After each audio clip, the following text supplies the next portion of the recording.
Are you sure? You could be honest. Did they leave because you told them about the ghost recording device?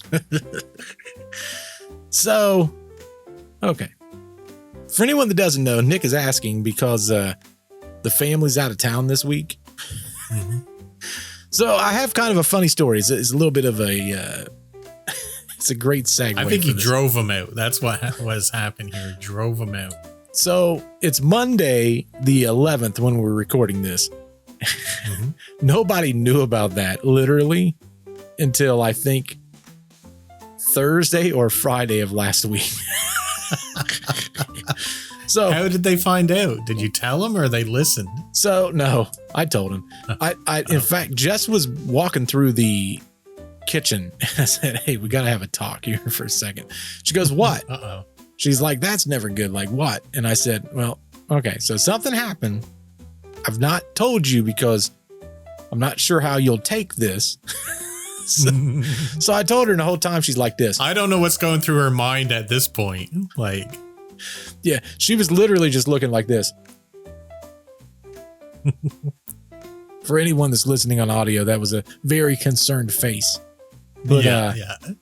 But yeah, it was super funny because I told her, and then she's like, "You wasn't gonna tell me about that?" I said, "No." I said, "If there was no podcast, I wouldn't have said anything." I said, miraculously, Nick was there, because had Nick not been there and acknowledged it, I would have just assumed I heard it wrong, and yeah, there would have been nothing.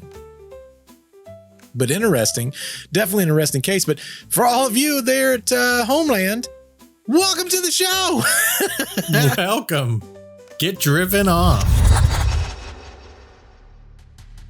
That's right, getting driven off by the ghostesses. But yeah, no, she had a trip she had planned, and the kids want to spend time with their grandmother in Maryland. So it's just me, man. I'm just batching it. Just me, the dog, and a couple ghosts probably that talks on. That's right. Ghost boxes. That they don't want to talk to you. That's right. You know, it's funny that we started talking about ghosts because I've been curious about some stuff here lately. Oh, okay. And I looked some stuff, actually just right before the podcast, I kind of fine-tuned some of the stuff. Because we live in a day and age of AI. Like, AI has kind of driven our entire perspective on things going forward. I think that anybody that's not in some facet of AI right now is in trouble. Right. Like, I truly believe that. I believe that in the next, I'm going to say the next 2 or 3 years, AI is going to take over a plethora of jobs. Yeah, and that's what a lot of governments are preparing for with the they're doing the test for UBI, Universal Basic Income, because it's going to become a necessity. Oh yeah. Like, I know a lot of people don't like it because they're like, why should people get money for doing nothing? If there's not enough jobs to do, right? What choice do you have? Well, it's interesting because for me, we're very heavy in AI right now. Like, we're super heavy. Our entire show, some of the things that's done, some of the automated stuff, some of the research, a lot of that is done right now via AI. If I was to pay people, and remember, our podcasts are not monetized. Right. I pay money for all these AI services. If I was to pay an individual to do these things, I would easily spend $70,000, $80,000 a year. Yeah, we'd never be able to do it, is the bottom line. Never be able to do it.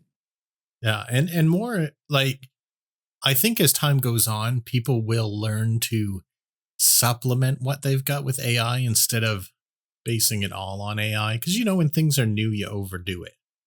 Well, and it's interesting you say that. I over the last 30 days, I would say, there's been a few things that I've been kind of looking into AI for specifically.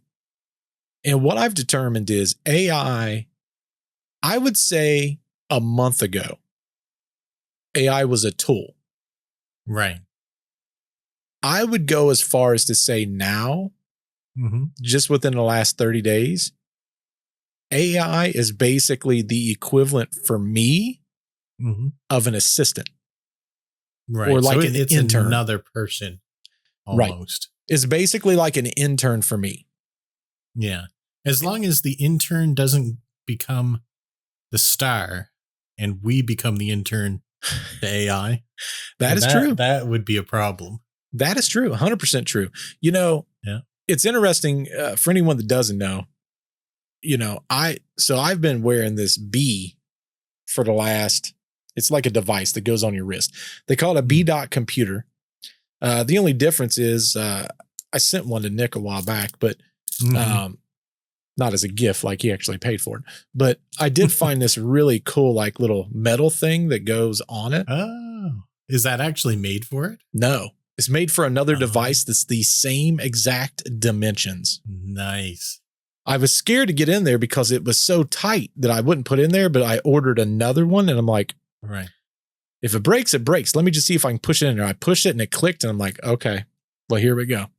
It's good because the one it comes with, I find it pops out real easy. See, I never had that issue, but a lot of people talked about it having that. Well, yeah, this one's I had metal. it happen a couple times. And it's got the clasp right here and you got to press the clasp to open it.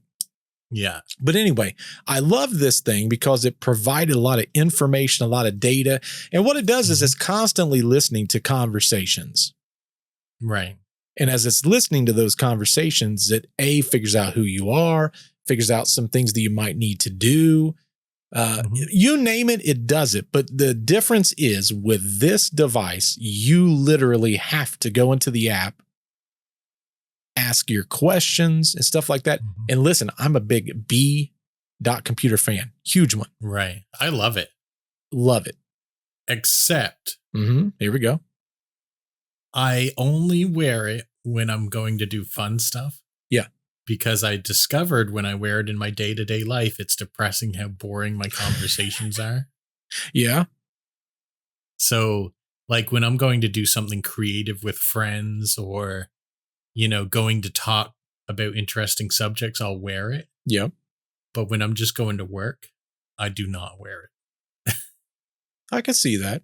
That's not its fault. That's my fault. Well, I wear mine day in, day out. And it's got, for anyone that doesn't know, if you don't want it to record something, you can literally press a button. There's an indicator light that turns red. I think some people think that's a record. That actually means it's muted. Right. But you can turn it off. So like if there's a conversation you don't want it to have or something like that, you can turn it off. But as of 2 weeks now, I think, I've also moved to Omi's friend. You're going full Android, dude. I really am. Friend.ai. And everything that I liked about this, this is 50 times better. Yeah, that's neat. This one, you just, you know, it's like a neck chain. You just throw it on, or a necklace. And it's literally just a pennant. Now, the interesting thing about the pennant that is different than like the B.computer, it connects to the cell phone. So the cell phone has to be near whenever you're doing something. And you know it's listening to you because it's got a little blue dot. If it's a red dot, it means that it's either off or it's not indicating. But here's what's really cool about this thing. I can have a conversation with the actual AI through this device. So unlike the B that I have to go into the app and do everything, like let's say. Can it hear fine through your shirt? Yes. No issues. Oh, that's really cool. Yeah, there's no issues. That's a little more discreet. Correct. Yeah. So like if I hold it and I ask a question like, do I have anything that I need to do tomorrow? I just release it, throw it back into my shirt. A notification will pop up on my cell phone, just like a text message from a friend. Man, that's so neat. And it'll literally tell me the answers to anything that I need. And in fact,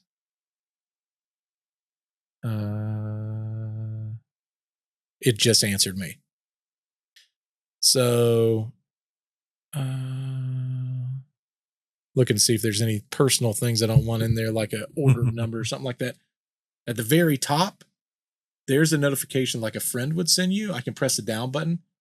It says, tomorrow you should focus on your regular Monday tasks that may not have been completed that typically involves a busy schedule driving around for work. Additionally, you want to manage any, and I can't recite what I'm doing, but is breaking down what I do for a living. Mm-hmm. Dude, this is crazy. Since your wife has left for a trip, you'll be a bachelor until Friday, so make sure you pick up any necessary supplies.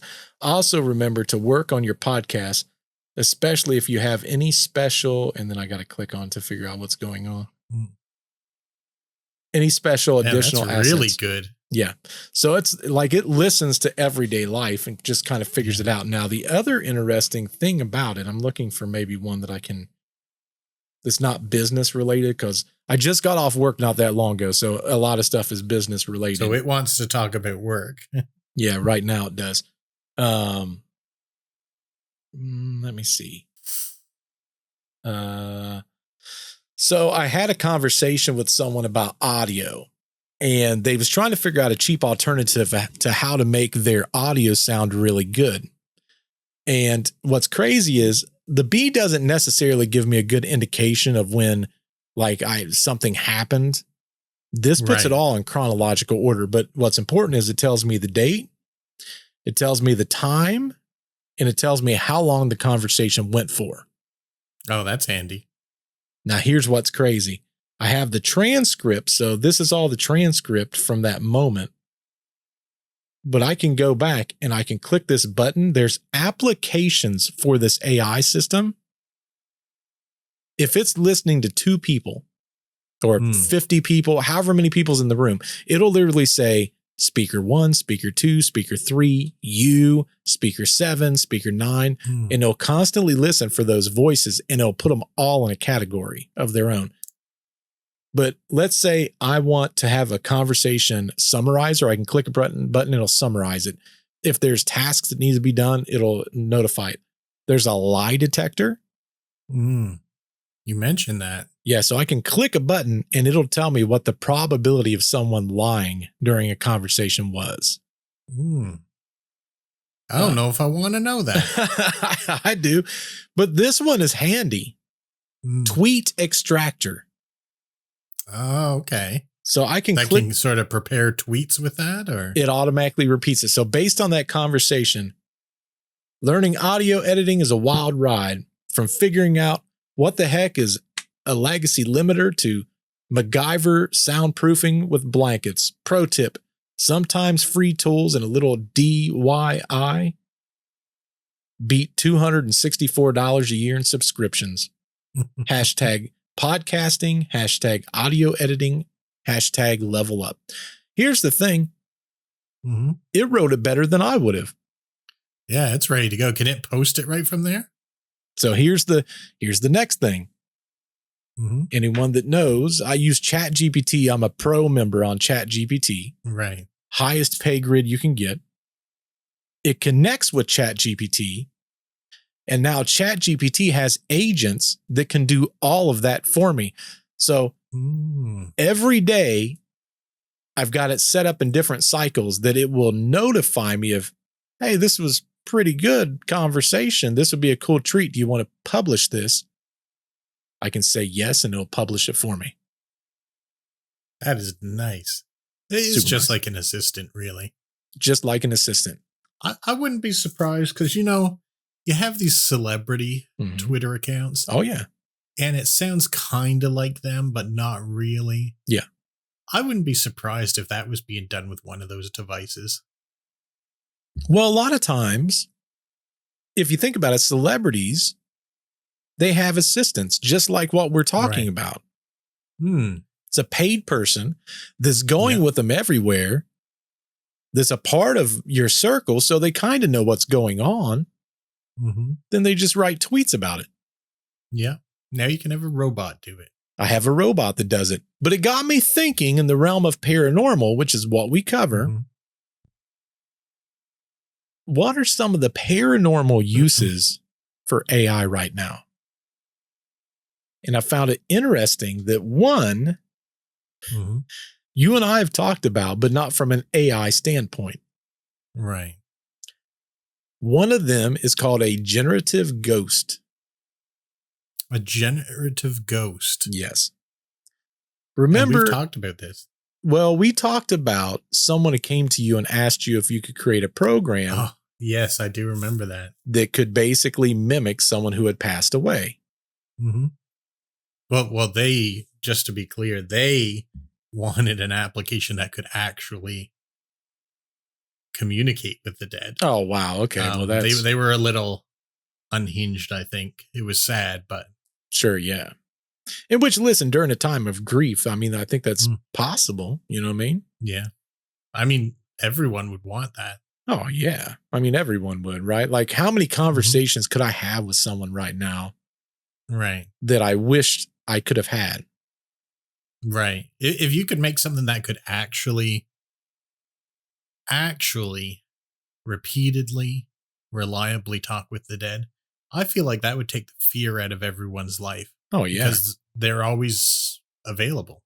Guaranteed. Here's what I found interesting. The University of Colorado, they're currently working with Google DeepMind. And they're introduced the concept of generative ghosts. It's an AI avatar of the deceased that can remember and plan like living people. That's crazy.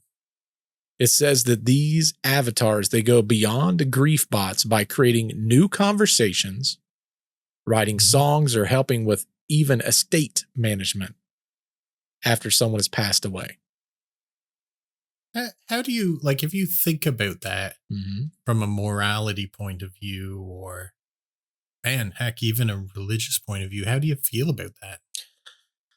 Well, the whole reason that I brought this friend.ai up, or even the b.computer, this device is listening to my entire life. Right. It knows every thought that I have. Hell, I've had a conversation with somebody as far as my belief systems. They could easily take that. Okay, let me rephrase this. AI has wrote emails to people making all the same grammatical mistakes that I make. That person would never know that it wasn't me that sent it. The fact that this device or these devices is listening to me, what if 10 years from now, especially how fast AI is working, ChatGPT 5, I don't think it's out to the public yet. I have it because I'm a pro member. But when it comes out to the public, and it's coming out to everybody, not just pro members, like you as a free member, or you are on a plan, right? Don't you have a plan with them? No, I'm free with that. So free user, you would get ChatGPT 5. Right.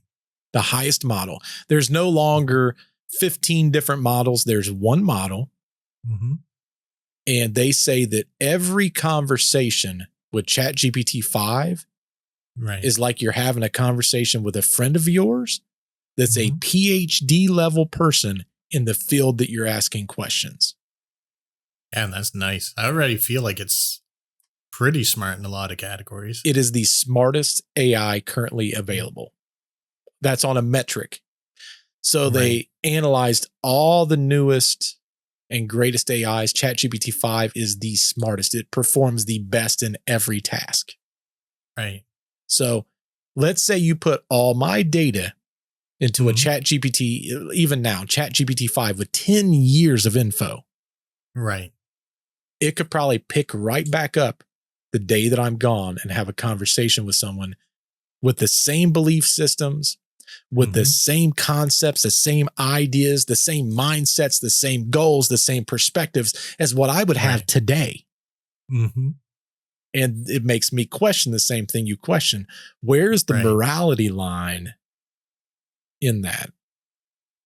Well, I first learned of this thought experiment from that show WandaVision from Marvel, right? Yep. Have you ever heard of the thought experiment called the Ship of Theseus? I don't think so. So what it is the Ship of Theseus is, of course, the actual boat that Theseus used. and they have it in a museum. Now, over time, corrosion and stuff, they strip old planks and replace it with new ones. Yep. Eventually, there's nothing of the ship of Theseus original left. Is it still the ship of Theseus? I mean, it's a valid question. And at what point did it stop being it? And if they take the old planks off and over time assemble them somewhere else, is that the ship of Theseus? Or is the one that they've restored the ship of Theseus? That's deep. It is deep, but think of it this way. Let's say, and this is of course a huge simplification of the human mind, but let's say every choice you make is a consequence of your memories. Mm-hmm. If you had 1 million memories and those memories were copied onto an AI, yep, 500,000 of them were copied onto an AI, and you had an accident and you lost 500,000 memories. Oh, yeah. So now you and the AI have the exact same amount of memories as you originally had. Oh, yeah. Is it more you? Are you more you? Or are you both you? This is why I believe everyone should have literally an AI assistant currently. Right. And these are not expensive. This, I just bought a second one as a backup. Right. Not sponsored, by the way. Yeah. They can sponsor us. We will continue to listen. I'll put your box right there. Right there. For a small, everyone can see it. Small nominal fee. Okay. This is the chain that I've got. This is a backup. I bought a second one. I love this thing so much. Right. Here's the thing. If someone doesn't have one of these right now, I think that they're at a detriment. And I think that a lot of people are scared to have the AIs right now because they go, oh, they're stealing this or they're stealing that. If people knew how valuable this information is, and sometimes you have to turn it off, right? Like if I'm in a very strong conversation, I click it once and it turns off. So it doesn't hear that conversation. And everyone goes, well, you don't know if it's turned off. You have a cell phone in your pocket that probably does the same thing. Exactly. Exactly. The difference is this one's telling you, that one's not. Right. Well, I mean, if you wanted to activate Siri. Yeah. Which I just did. Yep. Just by saying it has to be listening to do that. Correct. It says that those files go into separate spots that isn't held anywhere, but I think it was last year, they had a lawsuit because they found out, oh no, it's still there. Your conversations are still being heard. But well, the Amazon one they've used to solve murders. Oh yeah. So it's storing some stuff and you can view what it stores. Oh yeah. Like here's a great example. My son and I was having a conversation because I found this thing called a jewelry scarab. I don't know if you've ever seen that or not. It's a bug. It's a scarab, right? Like the scarab beetle. Yeah. Yeah. Like scarab beetle. Yep. But it's chrome and it's reflective. Okay. So you can see yourself on the body. And it's a legit bug. They just call it a jewelry scarab is what they call it. It's just a beetle. Right. But I was having a conversation. I'm like, hey, look at this. I kept a video for him to see. I'm like, hey, I got this video. Do you know what a jewelry scarab is? And he goes, a what? And I said, a jewelry scarab. And he's like, yeah, I don't think I know. Then he walks over as I'm showing it to him. He goes, oh, that's a scarab. I said, that's what I said is a jewelry scarab. And he goes, that's not what you said. I said, okay. And then I just let him do his thing. And then when he walked away, I went straight to my AI device and I said, did I say the correct pronunciation? And it came back and said, yes. So I showed it to him. I'm like, what you thought I said is not what I said. Yeah. Don't you gaslight me, boy. Yeah. Don't gaslight me. Cause I'm sitting there thinking I could have sworn I said scarab, but how many times? I know what I'm about. Yeah. Well, like prime example. I had a conversation with someone about something and I've got this mentor in there. So Right. it listens to the conversation, and at the end of the day, it mentors me on certain things because I want to be a better person in general, right? Yeah. And it's Should funny. be everyone's goal, really. Oh, yeah. It's funny because it pinpointed a conversation that I had, and it was like a mentor came to me, like a buddy that's a little direct, and was like, hey, you could have handled this better. Right. And I looked at it, and it's a little hit to the pride because I'm like, I don't make mistakes like that. But when it pointed out, I'm like, someone's listening. You know what I'm saying? So it's kind of tough. But the question I would have is like, if something happened to me let's say 2 years from now, 3 years from now, if it had the capability of helping my children get to a different level with knowledge that I have now, right? Would it be wrong for that knowledge to be out there? I don't think so. And I take it a step forward. I think this is, and I was talking about this long before we even got into like serious AI use and all these devices and stuff. It's our next evolution. Yeah. It will become us. Guaranteed. Or replace us. And it's not out of the realm of possibility to think this is how we could achieve immortality. Oh, yeah, for sure. Because you could become like everything that is you could stick around after your vessel is gone, and you could help your kids. Correct. And you could help your family. It's just that you're not in the same avatar you once were. You've moved into a hologram or a robot body or even just a screen or something. We've talked about this before. Mm-hmm. My voice, I've got over 10 hours in 11 labs. Right. I can put a script in 11 labs and I could create a voice that you wouldn't know whether it's mine or 11 labs. You won't know. I have videos. I couldn't really tell. I have videos right now generated that's not me. Yeah. And you'd never know. I believe it. It was really good. But couple that with AI, like ChatGPT, and add a third component, which is all your memories and all your thoughts that device around your neck is storing. Add a fourth thing. Is that the next you? Add a fourth thing. What's that? I can recreate my face and likeness. I do it on thumbnails every week. Yep. I can also take those photos and turn that into a video model with VO3. You compile that into a VR system. You can put VR in, sit in a room with me and have a conversation. Right. That's basically me, my voice, my likeness, my memories, my thoughts. Who's me at that point? Exactly. Have you ever seen the TV show or heard of the TV show called Upload? No. Well, what it is in the near future is they make virtual reality so real that it's pretty much indistinguishable from real life. Yep. But they don't use it for fun. What they use it for is they create a virtual afterlife. So when it's time for you to pass away, they upload you into this at the same time they destroy your body. Oh, wow. And you live in this virtual afterlife. Of course, however much you pay determines which place you're staying in. But people just go on like that forever. Like there's people hundreds of years old in there that are living in this beautiful resort, and you know, they're just numbers at that point, but it is them. Isn't that crazy? That's a crazy idea. Yeah.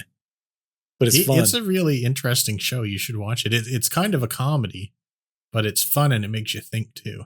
That's the thing, you know, like I say, a year prior to now, if someone told me you could regenerate an entire person, I'd go, you're crazy.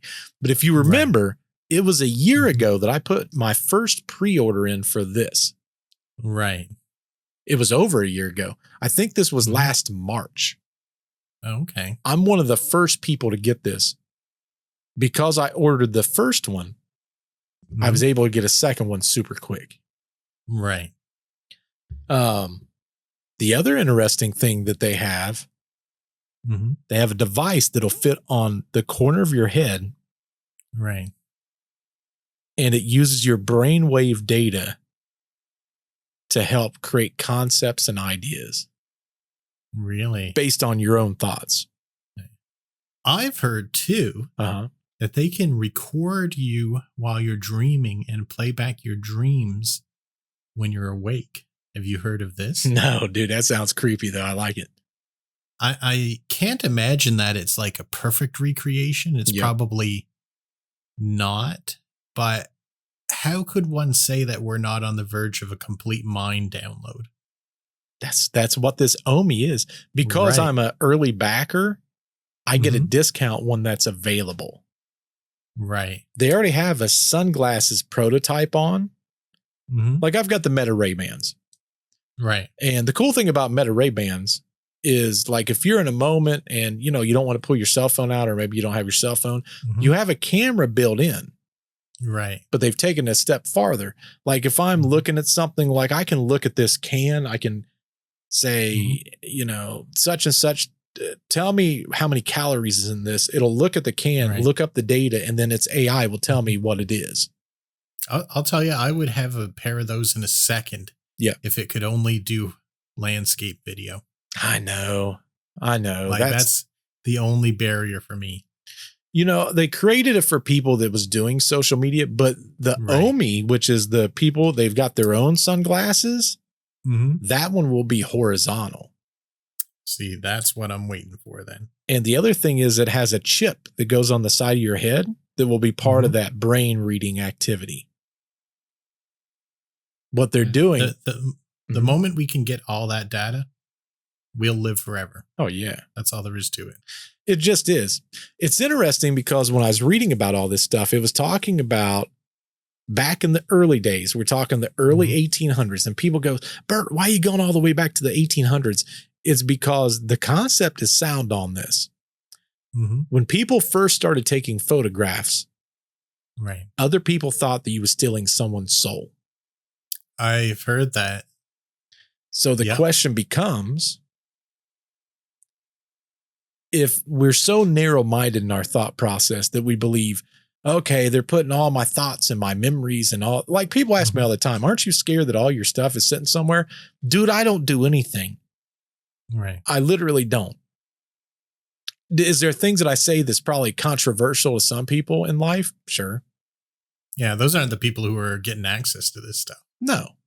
And here's the other thing. Even if they did, and someone said, hey, did you say this? Yep, I did. You probably don't like it, but I did. Right. I'm not a criminal. I'm not a thief. I try to be the best person that I can. So there's not really anything for me to hide. Yep, exactly. But I don't have an issue with all my thoughts being out there because, my thing is 5 years from now, something happens to me. I die in a freak accident or something. And then they're able to generate some version of me that my kids can, they want to come to me and say, Dad, I'm really having this issue with X, Y, and Z. What do you think? To have a message that I probably would have said, come out of a machine that knows everything about me. Yeah. Maybe in your voice, with your face. Correct. Maybe they meet you in a virtual landscape. Correct. Like you mentioned earlier, the soul and stealing the soul and stuff like that. Yep. Like, it is not who you are, the soul, a collection of everything you are. If not, what's the value of a soul? That's true. It's true. Like maybe, because do you remember, I think we talked about a story, or maybe we didn't talk about a story, but just read about it, how there was someone who was claiming that when someone passed away, they were able to track the soul moving through the universe or something like that. Yeah, I remember that. I'm not sure I buy into that, but maybe if the soul exists, it's our data moving into a new place. Maybe it's uploading to the afterlife, just like that TV show. Yeah. So if we choose to keep our souls or ourselves around, like that's just a progress of our species. There's nothing that says we can't live 1,000 years. we prolong our life now. If someone used to get to 40, they'd say, man, that guy lived a long time. Oh, yeah. Now we're upwards of 100 years. Is it wrong for us to want 1,000? I don't think so. I think you're right. You know, it's funny, though, because they did a survey of people, and they wanted to know how many people opposed all the things we're talking about right now. Hmm. And I was surprised. 38% of people, they opposed it. Really? They want no part of it. They think that there's horrible things that's going on with it. Mm-hmm. 35% was all for it. Right. The rest of the people are undecided. They don't know which way they lean on that. Man, I hate those people when they do studies, because that's just not helpful at all. No, because I'm curious. Okay, well, the ones that oppose it is the older folk that maybe don't understand the technology. Yeah. They, of all people, should want this to progress really quickly. Oh, yeah. Because they could help themselves out here. They're in the most danger of all. Well, not only that, but they can help all those if something does happen to them. Mm-hmm. Like, I think Mom and I, we've had this conversation before. Like, it'd be amazing to just set a tape recorder down and let her talk about her entire life. Right. From beginning to end. Mm-hmm. Break down everything.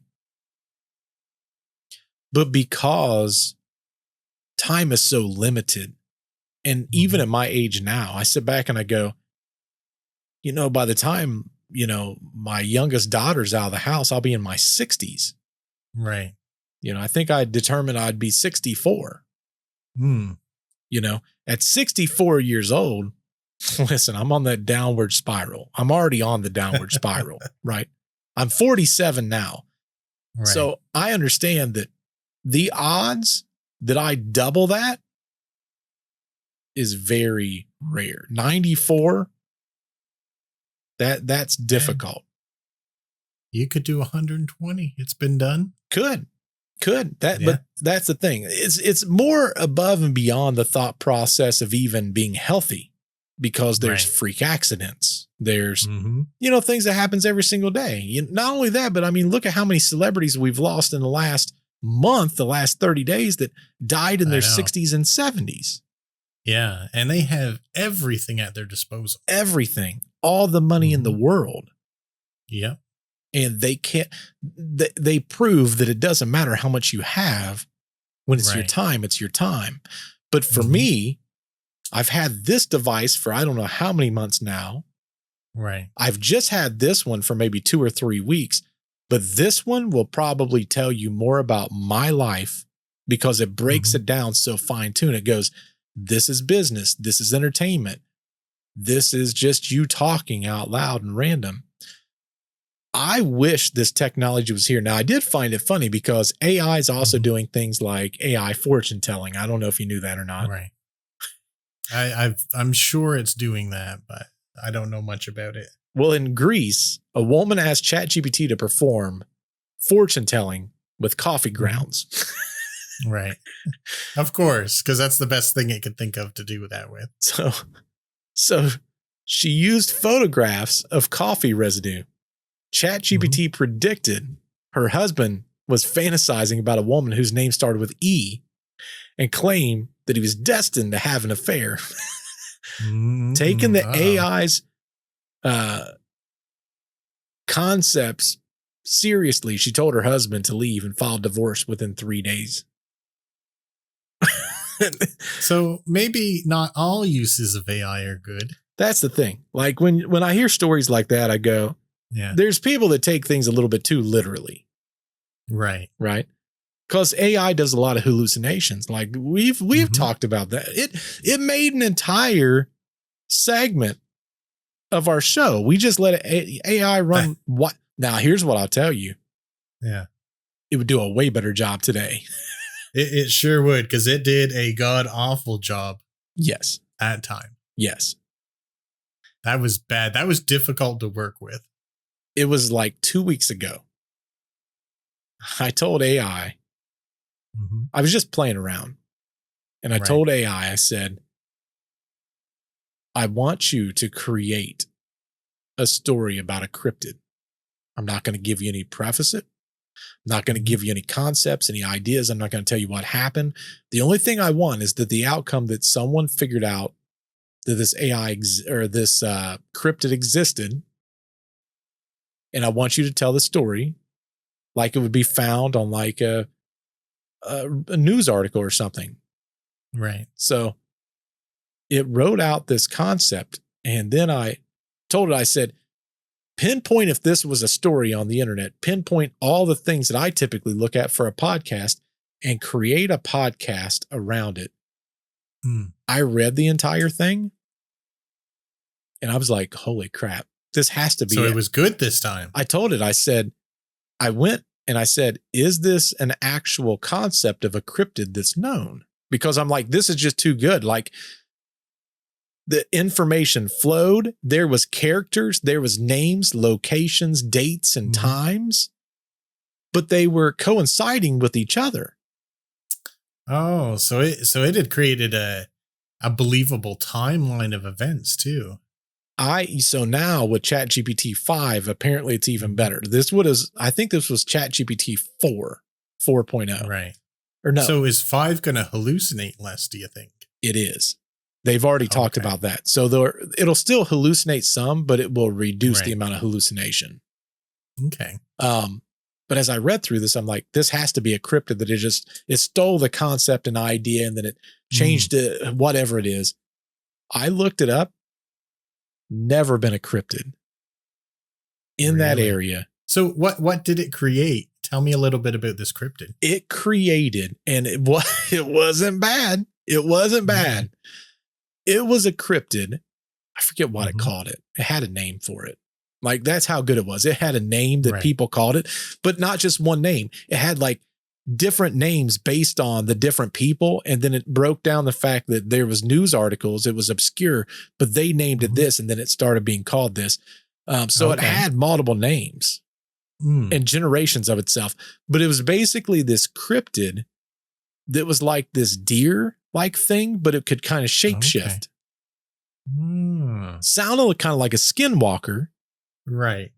Well, that's why I thought immediately when you said that. But then it differentiated itself because it brought up the fact that some people accused it of being a skinwalker from this, whatever tribe. This, in fact, the Native American tribe it named didn't exist either. I'm like, they made it out of whole cloth then. I was like, I didn't even know this Native American. I've got to send it to you. I've got to find it at some point. Right. I'm curious about that. But it broke down this Native American tribe that doesn't even exist in a part of the United States, but all the cities and stuff existed. It sounds like it'd be really good at making like a fantasy novel or something like that. Oh, for sure. In fact, I would love to redo it now on ChatGPT 5. Yeah. And just see what it does. Because what it did on 4 was amazing. I can only assume 5 is 50 times better. Yeah. I did have it do something similar. What the heck was it? I wanted to come up with this concept and idea for another cryptid story. This one. Yeah, this is it. This is a different one. This is not legit, for the record. This doesn't exist. Oh man, this is so good. I'm going to piece this all together. You guys need to hear this. This is kind of mind blowing, but it took all this information and then it recreated the concepts and the ideas around all of these different stories. But it says, in a quiet Illinois town after dark, on a still April's night, there was a young girl that screamed out. Something with 6 legs and fiery red eyes pinned her to the ground. And then it breaks down some of this. I can't because YouTube, I'm scared that YouTube will flag it because it's kids involved. Whenever kids is involved, it kind of gets a little long and short of it. Mm-hmm. It gave the concept of it hissed like a possum. Oh, okay. It also broke down the fact that it had 3 toes, toe prints. Like I could legit create a podcast on this. Other people would think this is legit. Know the difference. Huh? No one would know the difference. No one would know. This is so fine tuned, like it's giving dates. Right. Yeah. I wonder if anyone's done that before. I bet they've done it and they didn't even know it. People that used AI to do research or whatever they do that doesn't understand is hallucinating. Right. And they've created an entire podcast. I guarantee they have. Well, I'm thinking more along the lines of someone like intentionally creating a whole cryptid or story and putting it out there and just fooling people, and it becomes a part of everyone's cultural memory kind of thing. I know that there's a guy that has a YouTube channel that AI creates a weekly storyline that's like a continuation. And he builds that narrative. AI creates every concept. Right. And the direction that the AI takes up to the AI. But it's like a weekly sitcom that you follow. I wonder if it's anything like, and I don't know for a fact that this is how they do it, but there's a guy that does radio broadcasts on YouTube every week of what it's like living through an apocalypse. It could be. It very well could be. Neat idea.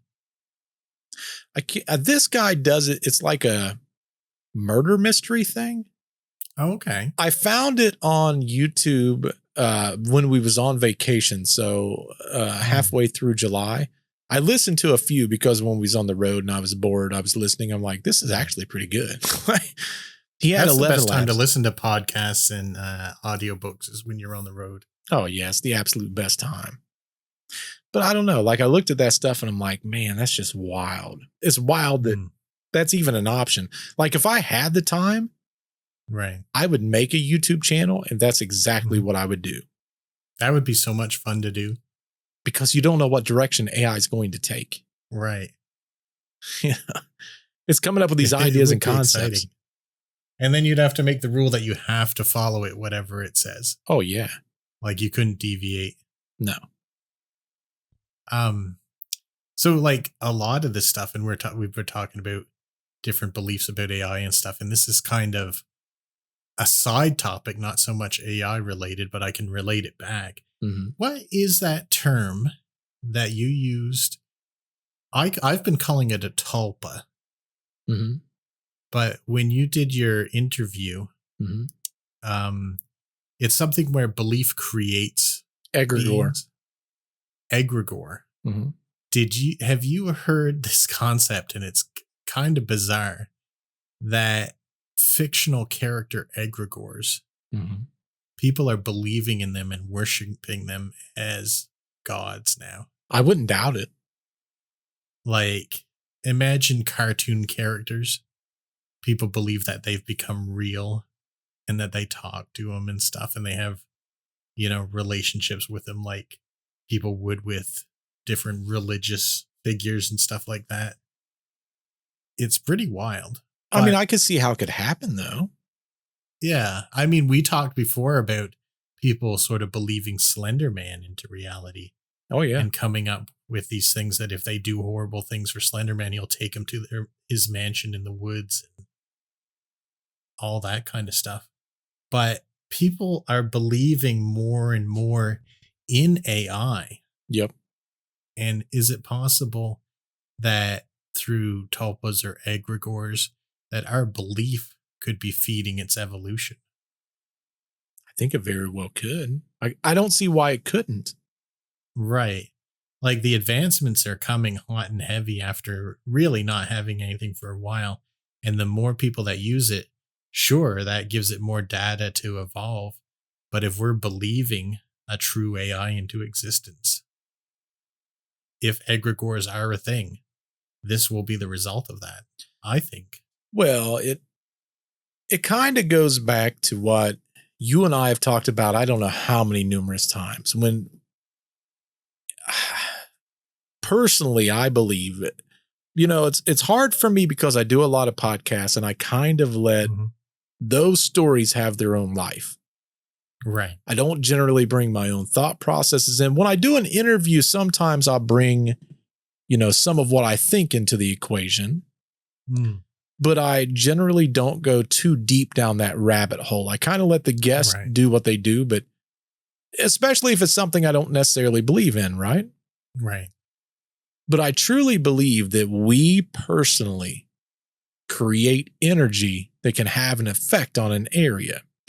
And I'm of the mindset now where I believe that these residual hauntings, we somehow tap into an energy source and our memory is being overlaid in that area. That's truly what I believe. Maybe we are amplifying existing energies that are there as well, just by going into it with that open-mindedness. Yeah, for sure. But think about it. Let's say that I imprint a memory or a concept or an idea on something like a house or like a lot of times when you hear about haunted houses, people will say, I feel like my grandma was here. I feel like my mom was here. My dad was here, whomever they've lost. And then there's a different mindset of people that goes, well, maybe they came back to see you. Right.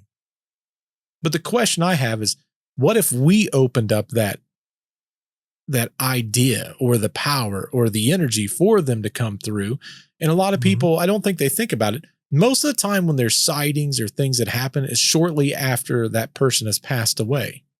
Right. Why? It's because we're constantly thinking of that person because we're in grievance. We're upset. Right. But it's not just one person that's having that grievance. Could be 20 people, could be 25 people, could be 100 people. Right. If you're putting that much energy into somewhere, who's to say that it's not like a teleportation where that person can go to whomever? This might sound like it's silly, but I'm actually being really serious now. Yeah. I remember how huge and beloved Elvis Presley was. Oh, yeah, for sure. As many people as absolutely adored him and were shattered by his death. He supposedly made appearances all over for years afterwards. And people kept saying Elvis isn't dead. But what if he was? For sure. He was just appearing to people. Oh, yeah. Their belief and their longing to see him was calling him places. I mean, it's same possible. with Tupac that happened. For sure. Well, to a degree, we've had our own experience with this inadvertently. When we started this podcast, it was about all these fun stories and concepts and ideas. And I never, ever had anything happen in this house. This house is a 2-owner house. I'm the second person to ever own it. And the first person was alive. They were interior decorators. They bought another home. No one's ever died in this house. Yeah. And this is a new subdivision. This was all farmland before. When we got to the listener segment, we came up with this idea for Halloween. This will be the first Halloween where we're not doing it. We're doing the investigations and we're going to release at 2 huge investigation videos when we go to the Wildwood Sanitarium and the Hinsdale House. But it was Halloween. We had gotten these series of stories and then we basically recreated the stories in audio and visual. And I'll never forget, it was a week before we released it and things started happening in my house. Minor things, not major, just minor. Right. In fact, it was so minor that I'm like, well, the kids forgot to do this, or, I forgot to put this away, or whatever it may be. Right. But when I talked to Chris McKinnell on it, which is the gentleman that you was talking about when it came to the egregore. Yeah. he mentioned the fact, because I'd asked him specifically about that. I can't remember if that was in the interview. I talked to him for like an hour after anyway, but his exact words were that we were putting energy into something. Right. And that something probably manifested because the energy that we put into that Halloween special. Right. And it wasn't necessarily something malicious. It was just something going, hey, you're talking about my story and here I am. Yeah. And then it may have went away. It didn't need to attach itself. It's just more of a, like a side nod. But then there's people that I know, like John Griffin, that he does his investigation work. And he works with his brother that had passed away all those years ago. And his brother comes to him from the other side and communicates through the EVP box. Right. Now, if the thing that happened to us that we mentioned last week, you know, if I can have this device, which maybe it was dumb luck, but this honeytone, if I can hear voices come through that then stops after I acknowledge the fact that they're there. They made a conscious decision to stop, or it's just dumb luck and it stopped. I'm not saying it was a ghost or a spirit or anything like that. I'm not saying that. What I'm saying is I find it curious that once it figured out we were talking about it, that it stopped. Yeah. Which if it was a scam with the box makers, that's the opposite of what you would expect to happen. The complete opposite. And that's the thing. Right. This only uses radio signals. There's no completely analog, by the way. Completely analog. Nothing digital about it. But if you had something on the other side that did want to communicate, it would be able to do so through the same EVP methods. Right. So I believe there's something there, but it makes me question, what do we do with the stuff that we have? And what can we do to advance it? And may I add, what can we use AI for to then help us figure out because no one's really doing this. I'm not going to give away everything. I'm working on some AI concepts and ideas to bring into paranormal investigations. Right.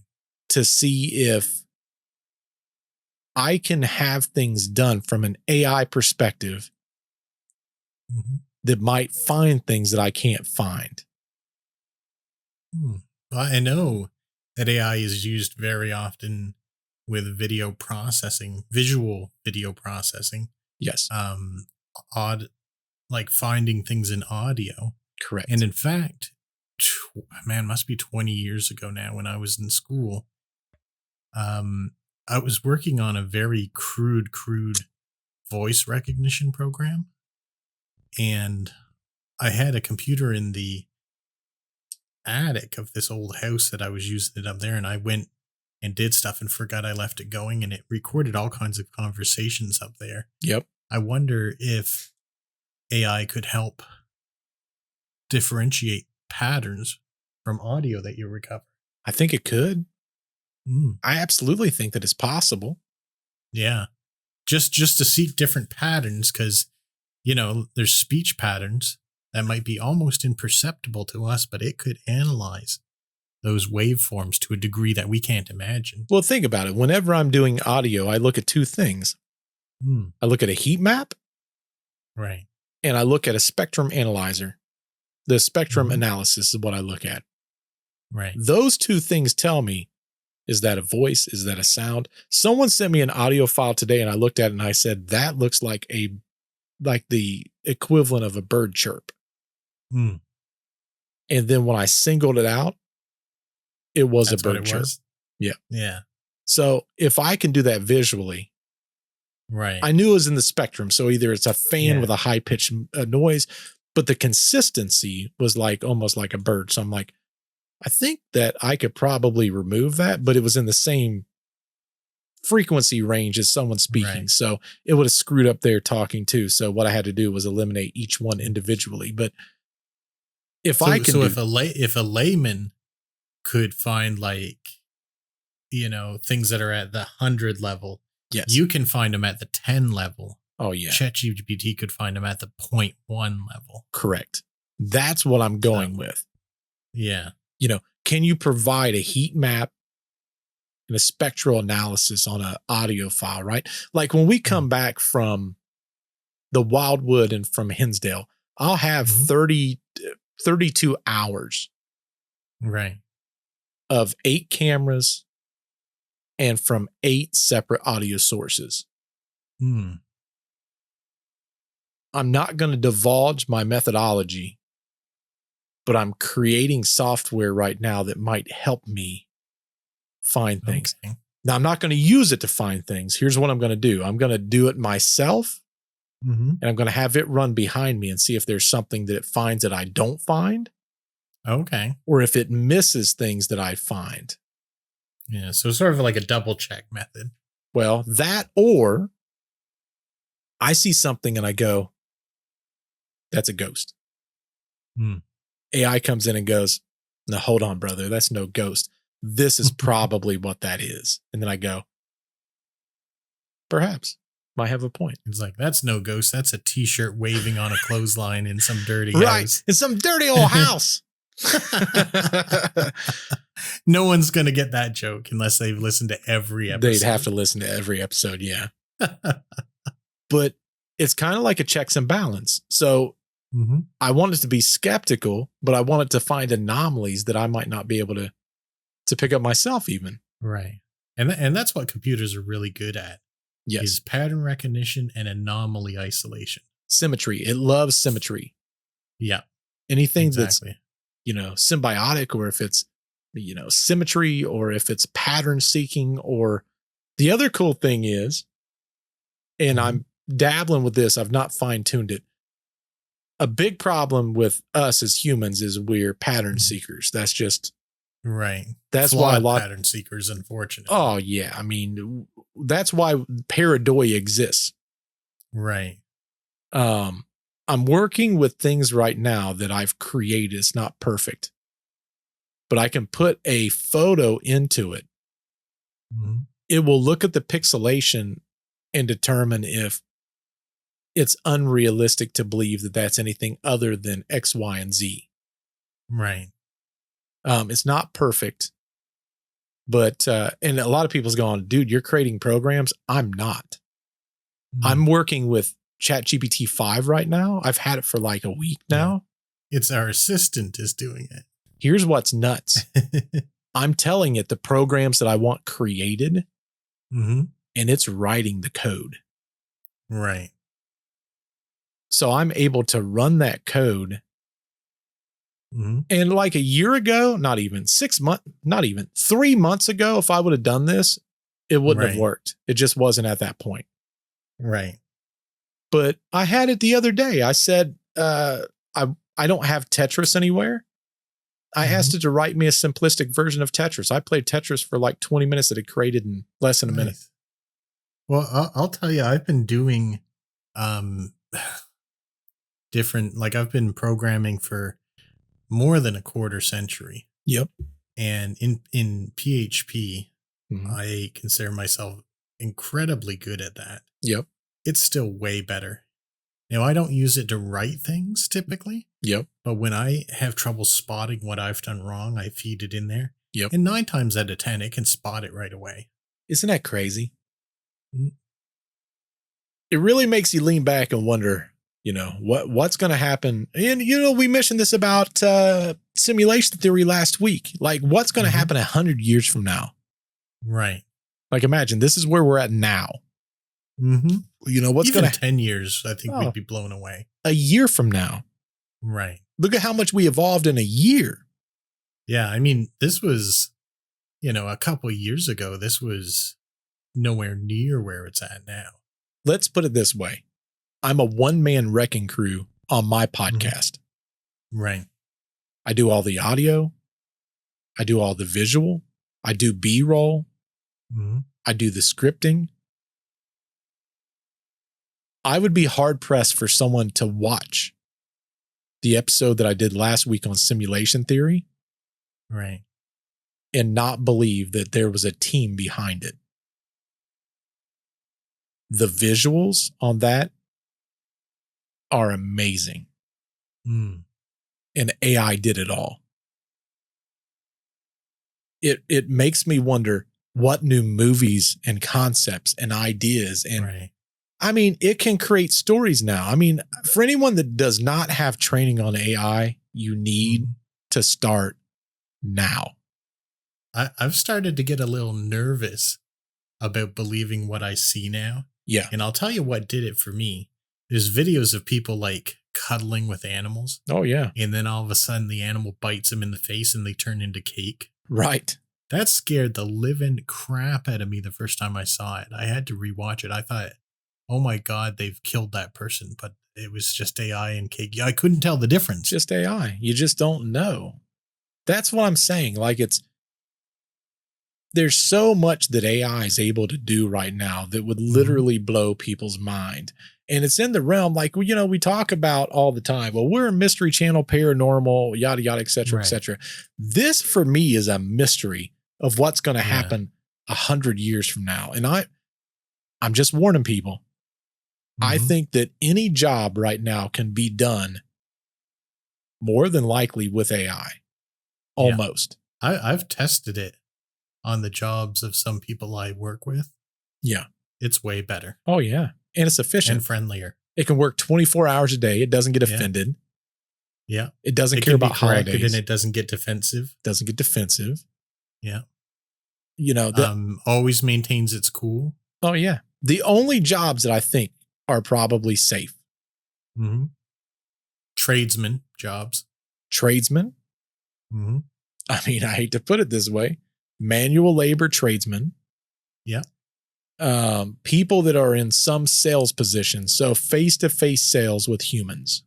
Now, what I believe is in the next 10 years, maybe less, you want to buy a car. You typically have to go into a dealership. You negotiate back and forth with somebody. You try to get the best deal you can. Then you buy a car. There was a company called CarMax that came out and they're non-negotiable. Then you got, Carvana that came out even shortly after that. You know, Carvana was like 5 or 6 years later. Now with them, it was kind of the same thing. You didn't negotiate, but you chose what you want and they would deliver it to your house. It did extremely well. So Carvana created the concept of non-negotiable, but you get this car for this price and it is what it is. And then you had the next step, or I'm sorry, CarMax. Then you had the next step of Carvana that then took that concept and ran with it. And it was like a slot machine for cars. Right. The reason that it was successful was people don't want to negotiate on cars anymore. I don't want to negotiate on anything. No. So that's not fun. No, but think about it. If you're an AI machine, and I could do this with my AI right now, I tell it I'm looking for such and such car for such and such price that can be delivered to my house. I can have an AI agent do that for me right now. It'll contact the dealership via email. It'll correspond back and forth with the person. And when it's done, it will send me a link to then I can take over. Right. Here's another great example for anyone that doesn't understand AI agents. I can right now go into this, tell it that I've got a birthday party for a 10-year-old. I don't know what 10-year-olds want nowadays. I don't know what the cool toy for a 10-year-old is. Tell it I want to spend $60. Tell it what the, gender of the child is. It will scour the internet for the best possible popular toy that it can find, not that's out there, that it can find. It will put it into a cart and then send me the link And then I can click into that link and maybe I tell it I need gift wrap. I need a bag that'll fit it. I need tissue paper to put over it. And I need a birthday card with a gift that's going to cost $100. It'll put all those items in there to where I can click on it. What's that system? Shopify? Oh, yeah. It'll create a Shopify link with everything in it. I can click it, pay with my credit card. It ships it straight to my house, and it's the right dimensions for everything that I need. Super handy. Super handy. And it does it on its own. While we've been sitting here, while we've literally been sitting here doing a podcast, I've had ChatGPT doing things for me as an agent. Right. All while we're doing this. One of the things that I'm doing, I probably shouldn't be giving away my methodology here, but I'm going to anyway because it's fascinating. I have it scouring channels like my personal podcast. And what I have it doing is looking for emerging topics that's happening right now. Right. It's also going to all my competition, not competition I chose. It looked at my channel and then found 50 other channels that does what I do exactly. Yeah. But not as good, of course. Not as good. Of course, 100%. Right. It's going through all their comment sections, finding the most popular subtopic, and it gave me a list of everything that people's asking that content creator's not making. Yeah. So like just to give an example, I'll give one. I'll give one example. I'm not giving all these away, but here's one, right? Like it's looking through. This is fascinating. I can't wait to read all this. It's going through and it did that too. I didn't even ask it to do that. Wow. Wow, that's pretty good.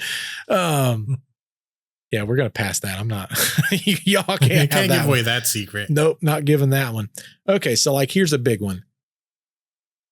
Mimic spirits and voice lures, online chatter and popular Reddit threads. Users are reporting a wave of mimics.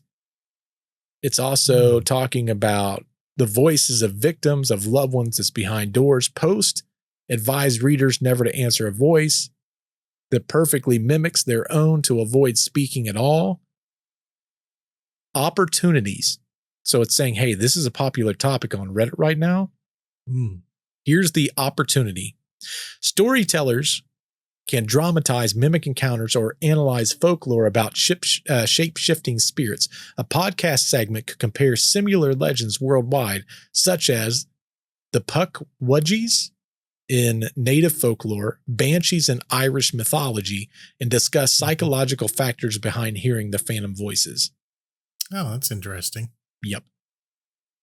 For me, I wouldn't have known that was popular right now.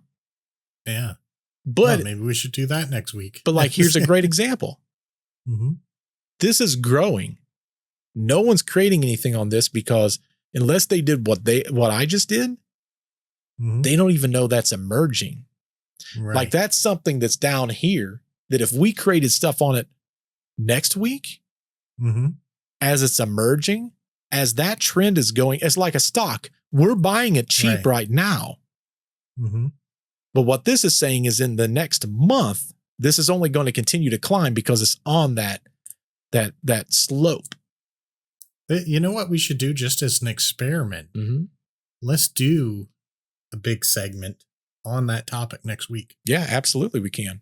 We'll prepare some stuff and talk about that. That's what I'm saying. But that's what's interesting. AI did something that would have taken me hours to do, and it did it while we're sitting here talking. We've been talking for an hour and 18 minutes. Yeah. The topic's fascinating that it just gave us. Yeah. But what I'm most interested in is let's buy that stock and see if we can prove it in real time. We should one up that. We should have AI create that segment. Okay. We should have AI create the thing that it says is on the upslide. We talk about it as our topic. Yeah. and we see how that segment, we chop up next week into multiple segments, and we see which one of those segments climbs higher. Okay, let's do that. I find that fascinating. Yeah, let's buy the stock. Let's buy the stock and let's see what happens over the next 30 days. And maybe 30 days from now, September 11th or after, we come back to this and we go, did the stock bomb or did the stock do well? Yeah. Yeah, let's do that.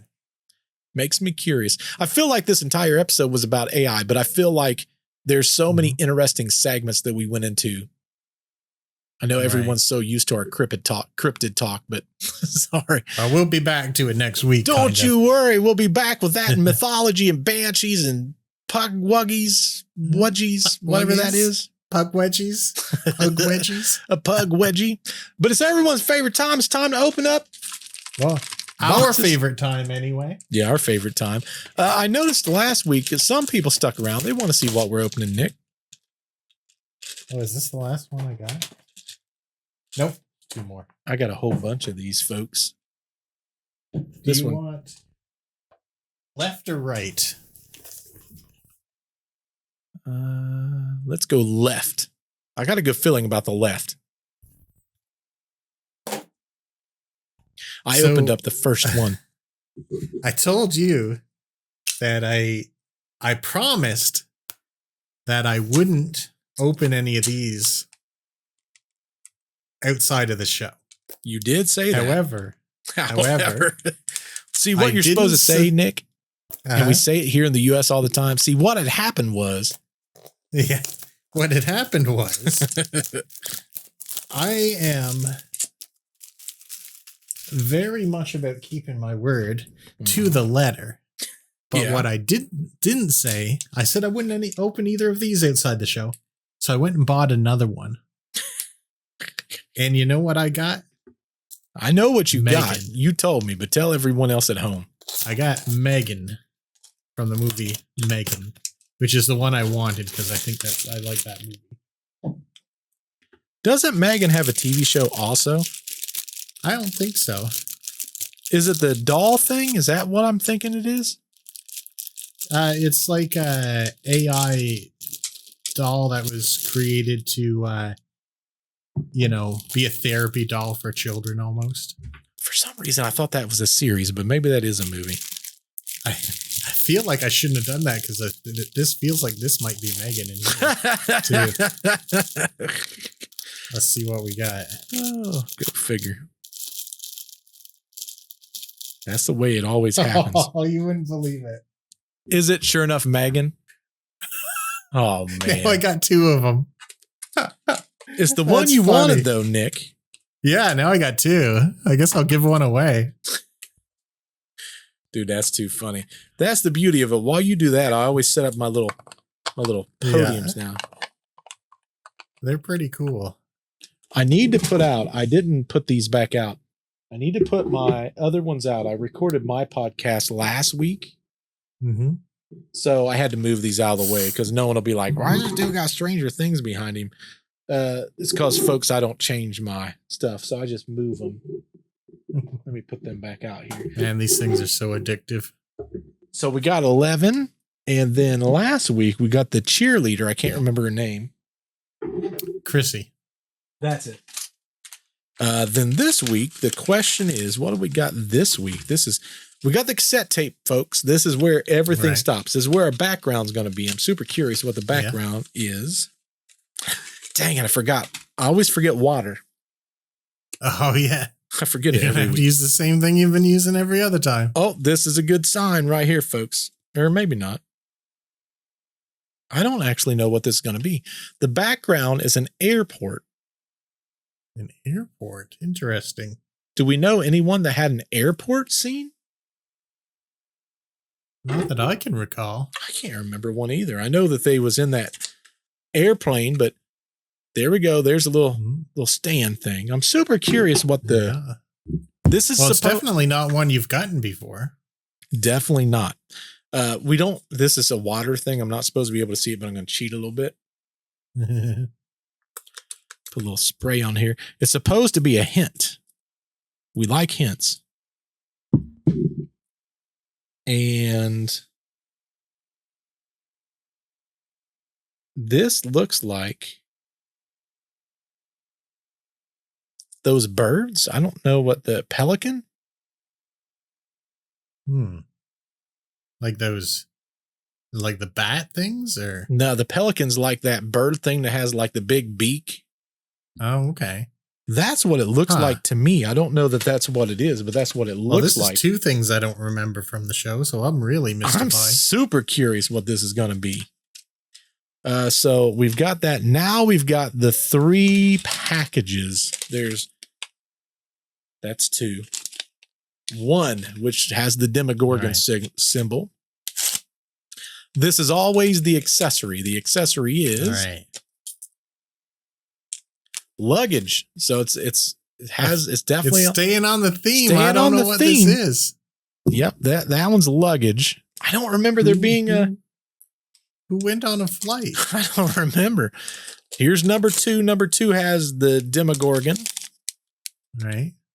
And the second one this is small, whatever it is.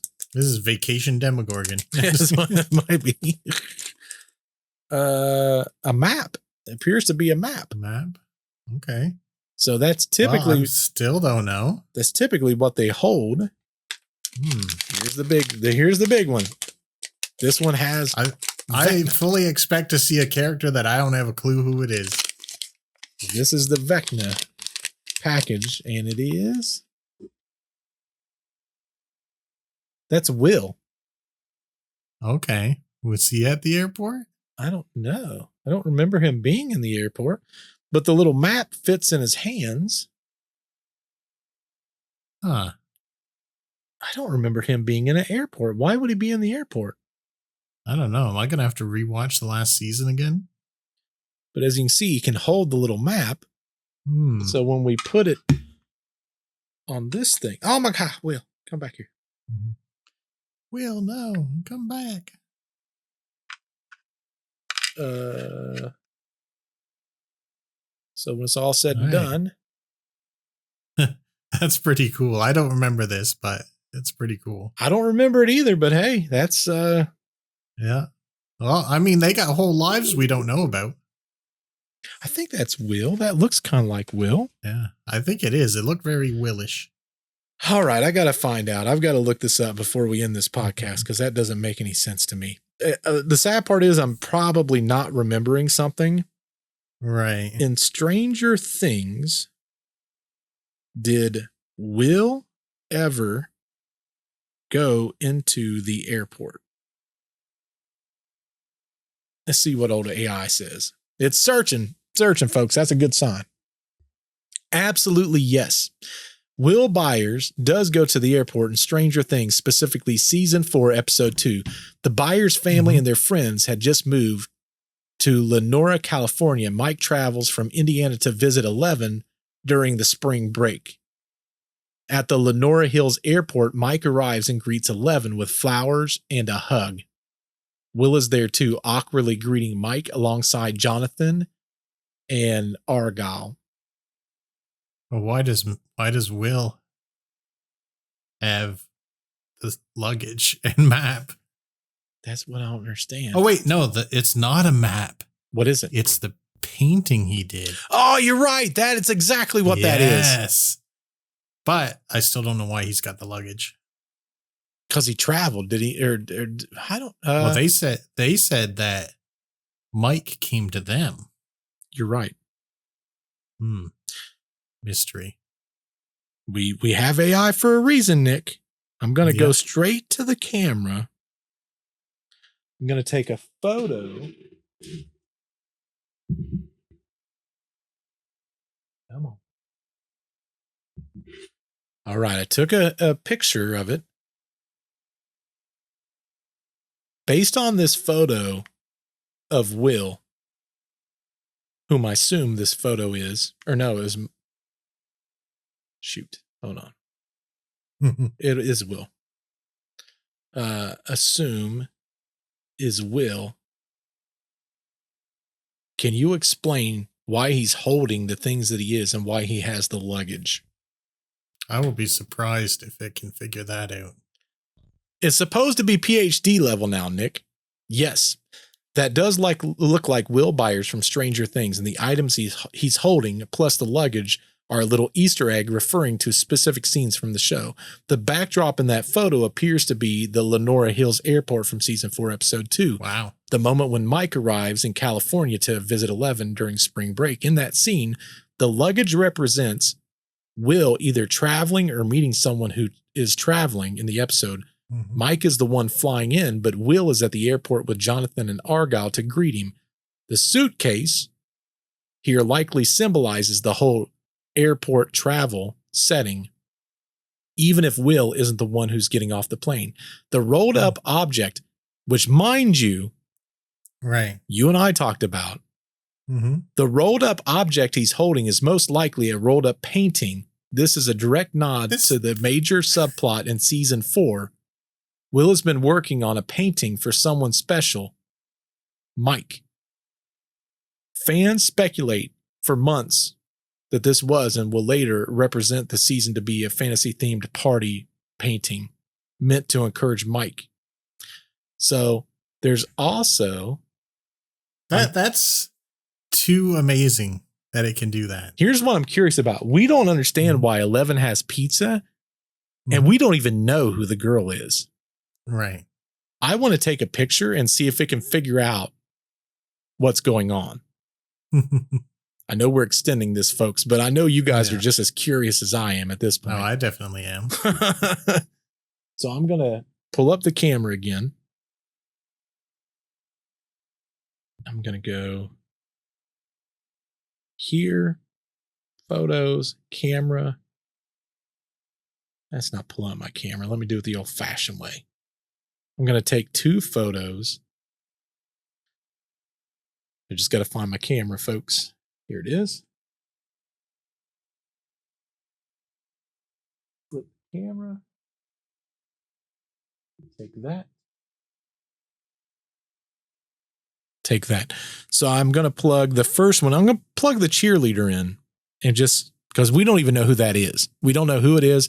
We don't understand the setting. Was it Chrissy? That's who we assume it to be, but we're not 100%. Right. But we're talking about AI, who doesn't watch TV shows. I'm going to plug the photo in. Can you tell me who this person is and what you believe the scene is being represented, and where in the seasons we would find this scene at? So I gave it a very, if it gives me any answer based on how vague that is, it's looking. It's thinking. The figure you've shown is almost certainly meant to be Angela, the blonde cheerleader from Stranger Things Season 4, Episode 2, Vecna's Curse. What? Angela is a popular Hawkins High School cheerleader in Lenora Hills, California. She portrays Eleven's main bully at school after Eleven moves there. Angela humiliates Eleven in front of her classmates by mocking her speech and calling her Jane the Weirdo. She later takes things further at the roller rink. Oh, that is her. Ah, interesting. See, we would have been wrong on that. Yeah, we were wrong. How crazy is that? That is crazy. And I'm going to put what we believe is 11 in the pizza, which I don't understand why she would have. In fact, we've been saying that. Why would she have a pizza for? That doesn't make sense. Right.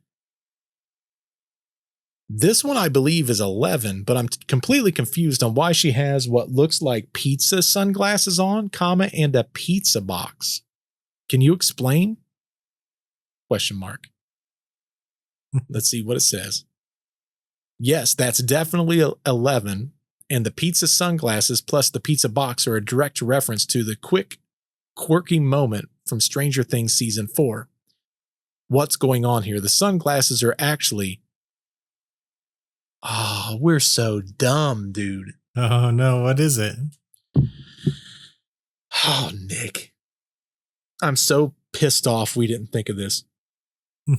The sunglasses are actually goggles made from the Surfer box pizza box. Remember?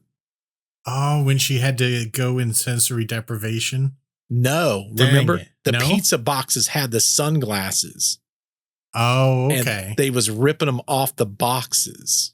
Yeah. The pizza box on the ground matches the Surfer Boy pizza branding, which is the delivery place where Argyle works in California. Mm.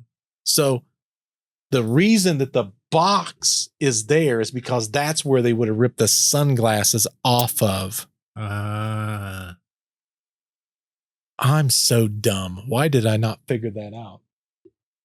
You know, I don't know if it's true or not, but I heard they're not bringing Argyle back for the next season. What? That's our favorite guy.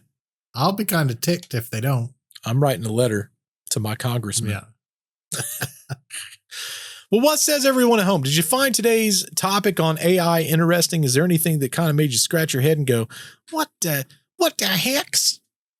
I know I did on a couple different things. I thought it was a pretty entertaining story, though. For anyone that doesn't know, wherever you're listening to us, please be sure to definitely follow us. Make sure that you subscribe if you're on the YouTube machine. Please leave a comment. It helps us grow, helps people find us. And least but not last, if you could give us a thumbs up, we would definitely appreciate that. Wherever you're listening to the podcast, please be sure to rate it. Until we see you in the next podcast episode, goodbye. Goodbye. Dramatic pause. Dramatic pause.